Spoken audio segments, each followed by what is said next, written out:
ఊర్లో మా ఉత్తటూరులో మా ఆయన వాళ్ళ ఇల్లు అనమాట. ఇది నా అత్తగారి ఇల్లు. యాక్చువల్లీ చాలా పాతబడిపోయింది. కొన్ని వందల సంవత్సరాల నాటి ఇల్లు.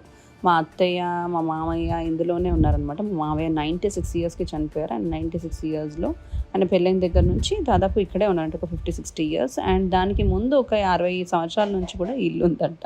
సో, మా ఇల్లు ఇలా ఉండేదనమాట. ఇది లోపల వాకిలి.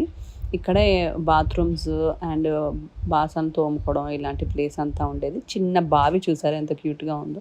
సో, అక్కడ బావి ఉండేది. అందులో నుంచి వాటర్ తోడుకునేవాళ్ళం మేము. అండ్ ఇది కిచెన్ అనమాట. యాక్చువల్లీ చాలా బాగుండేది. బట్ ఇప్పుడు పాడుబడిపోయింది కాబట్టి ఇలా ఉంది కిచెన్. అండ్ ఇదంతా కూడా లోపల హాల్‌లో నుంచి లోపలికెళ్తే ఇది బెడ్‌రూము. బెడ్‌రూమ్‌లో మాకొక పుట్ట ఉండేదనమాట. ఆ పుట్ట ఇక్కడ కార్నర్‌లో ఉండేది. ఇప్పుడు నేను మీకు ఈ ఇల్లు ఎందుకు చూపిస్తున్నానంటే ఇది మెయిన్ హాల్. అదిగోండి కూలిపోయింది ఇల్లు.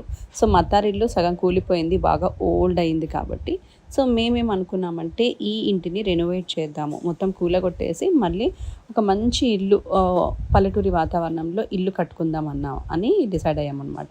మా మెమరీస్ కోసం షూట్ చేసుకున్నాము. అండ్ మా ఇల్లు ఎలా ఉంటుందో, మా అత్తారిల్లు ఎలా ఉంటుందో మీకు చూపిద్దాం అనిపించింది. అండ్ ఇప్పుడే మొత్తం కూలగొట్టిన ప్రాసెస్ ఇదంతా కూడా జరిగింది. ఇక్కడ ఇల్లు ఎలా కడుతున్నాము, ఎలా రాబోతుంది, దానికి ఎంత ఖర్చు అయింది, భూమి పూజ ఎప్పుడు, ఇలాంటివన్నీ కూడా నేను నా ఫర్దర్ వ్లాగ్స్‌లో మీకు చూపించబోతున్నాను. మంచి పల్లెటూరు వాతావరణంలో తక్కువ బడ్జెట్‌లో మా ఊరి వాళ్ళందరికీ సహాయపడేలాగా ఎవరైనా వస్తే ఉండడానికి అండ్ మేము ఎప్పుడైనా వెళ్తే ఉండడానికి అనేసి చిన్న ఇల్లు కట్టిస్తున్నాము.